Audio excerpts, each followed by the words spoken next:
Jadi saya mengesahkan pelantikan oleh pihak Nur Al-Mustafa, dan sebenarnya kami membentuk pasukan guaman terdiri daripada beberapa firma guaman untuk mewakili Nur Al-Mustafa Malaysia, dan kebetulan rakan peguam saya iaitu yang akan mengetuai tindakan proceeding itu berikutnya, kebetulan ada urusan emergency di hospital.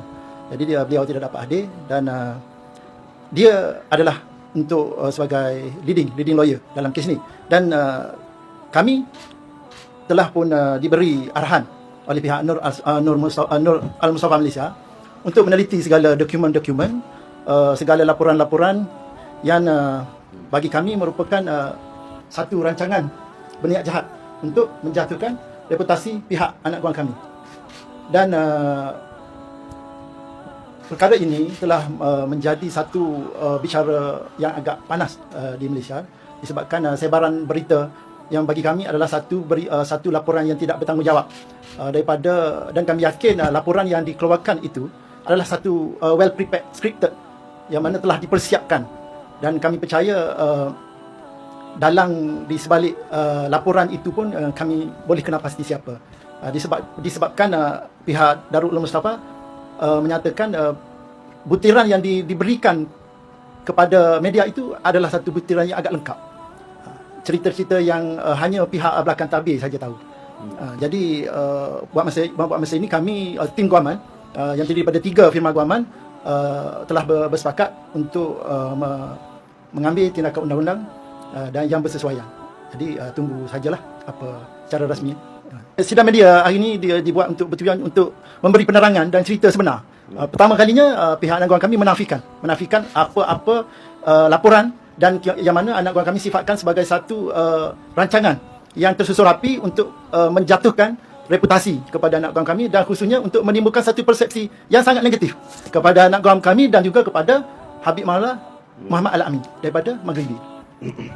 Dan tujuan laporan media hari ini juga untuk membersihkan nama anak guam kami daripada segala laporan yang kami sifatkan sebagai satu rekaan dan juga fitnah semata-mata. Untuk itu kami telah diarahkan oleh anak guam untuk memohon agar mana-mana reporter ataupun mana-mana media, khususnya pihak Harian Metro, agar menghentikan serta-merta sebarang laporan yang bagi anak guam kami adalah merupakan satu laporan yang fitnah, rekaan jahat semata-mata. Dan anak guam kami memohon untuk pihak-pihak selain daripada akhbar dan juga pihak-pihak mana-mana saja platform media dalam Malaysia ataupun luar negara untuk menghentikan sebarang rekaan ataupun sebaran fitnah dan cerita-cerita yang akan menimbulkan persepsi negatif terhadap Darul Al-Mustafa, Nur Al-Mustafa Malaysia, dan juga Habib Maulana Muhammad Al-Amin Al-Hasani khususnya. Itu saja. Satu lagi untuk makluman, yang dulu pernah orang tularkan tentang dokumen daripada JAKIM yang menyatakan ada 6 kesalahan yang disusun katanya daripada JAKIM, ditularkan merata dokumen tu. Jadi kita sudah dapat surat rasmi, pihak lawyer kita sudah dapat surat rasmi pengesahan daripada JAKIM yang kata dokumen yang viral, kata JAKIM buat siasatan, ada 6 kesalahan itu memang bukan dokumen JAKIM, bukan daripada JAKIM, dan itu hanyalah sebarang fitnah. Macam surat hari inilah, surat yang disebar dalam internet tu, surat fake yang ditulis je, tapi tak tahu daripada mana, cok pun tak jelas, cok pun tak ada, nama tak betul, dan tarikh lahir tak betul, semua maklumat semua dalam tak betul. Dan Anan sudah rujuk kepada pihak Embassy Malaysia di Maghribi pun, dia pun terkejut. Dia kata kalau surat ni betul lah, kalau surat ni dia kata mesti surat ni tak akan keluar. Nah, ini sulit kerajaan, tak akan mungkin boleh keluar kepada medsos atau masyarakat umum. Tak mungkin, dia kata. Baik. Dan untuk semua laporan akhbar ni, satunya yang madrasah kita dapat laporan polis yang pasal umrah baru keluar hari ni, pasal Maula pun baru lagi, tak sempat lagi semalam ada kesibukan. Jadi mungkin lepas ni akan pergi buat laporan polis untuk semua dakwaan-dakwaan yang baru yang tarikh 19 okay. Pasal madrasah kita dah kira buat balik, dan kita juga akan buat laporan polis, memohon pihak berkuasa menyiasat juga. Kita akan tulis dalam laporan daripada mana sumber dan siapa yang menyalurkan sumber, kerana bimbang ia dari mereka yang memang membenci keturunan Nabi, yang macam seolah ada grup terancang yang menggerakkan yang memang membenci keturunan Nabi, yang ada agenda mereka tersendiri kerana hasad dan dengki. Kita akan buat laporan polis untuk minta pihak berkuasa menyiasat perkara ini. Sebab dia tak berhenti daripada tahun 2021 sampai hari ini, diulang, kita sama diulang. Walaupun program kami di Maghribi semua bawah kerajaan, sampai disambut oleh pihak kerajaan Maghribi bersama dengan Maula.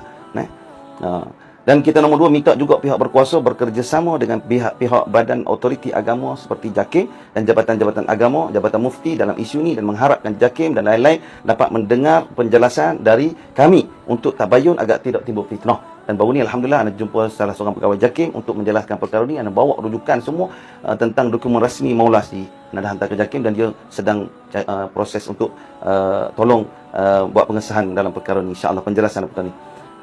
Dan kita juga nak buat laporan tentang wujud ideologi ekstremis yang membenci keturunan Nabi, yang ciri-cirinya membidaahkan, menyesatkan amalan-amalan umat Islam. Dan macam-macam. Bagi kita amalan tu biasa yang kita buat, tapi disesatkan, disyirikkan, dan mereka ini diharap pihak berkuasa kerajaan atau badan otoriti agama berhati-hati mengambil sumber dari mereka, kerana pegangan umat Islam di Malaysia kita ni khasnya dan dunia amnya adalah mengikut pegangan arus perdana, yakni Ahli Sunnah wal Jamaah, Wasatiyah, Asy'ariyah, Maturidiyah, insya-Allah, supaya kita tidak celaru. Kalau banyak sangat fikrah-fikrah yang masuk dalam rujukan pihak kerajaan yang tanpa ditapis, maka akan jadi perpecahan dan kecelaruan sama kita. Gitu.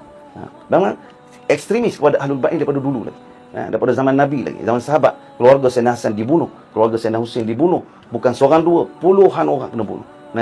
Daripada Sayyidina Husain, kisah Karbala, dibunuh, satu keluarga, satu kabilah dibunuh. Bukan satu keluarga kecil, keluarga besar, puluhan orang. Sama juga kisah Fakh Al-Hasani, daripada keluarga Hasani dibunuh ramai, diperangkap dan dibunuh ramai-ramai. Ini puak-puak atau grup-grup ekstremis terhadap pembenci-pembenci keluarga Nabi ni sudah wujud di kalangan orang Islam sendiri, orang kafir, di zaman para sahabat lagi. Dan berlarutan cerita ni sampai kali ini. Cuma hari ni cerita lain je. Cerita cara fitnah pusing. Rasanya tak ada ya. Kira kok. Okey, terima kasih banyak atas dia semua ini. Dan kami harap fitnah ini dapat dihentikan dengan serta-merta, dan sekiranya ianya masih lagi disebarkan, maka tindakan susulan akan dikenakan kepada setiap individu dan juga agensi media yang berkaitan. Okey, terima kasih. Baik, jadi ya sama juga kepada kita jumpa ada tengok akaun Facebook peribadi yang share daripada akaun tipu, akaun fake, boleh diambil tindakan kerana mereka sudah berani tulis nama dengan jelas, tulis perkataan yang jelas, alhamdulillah, dan kita akan ambil tindakan segera.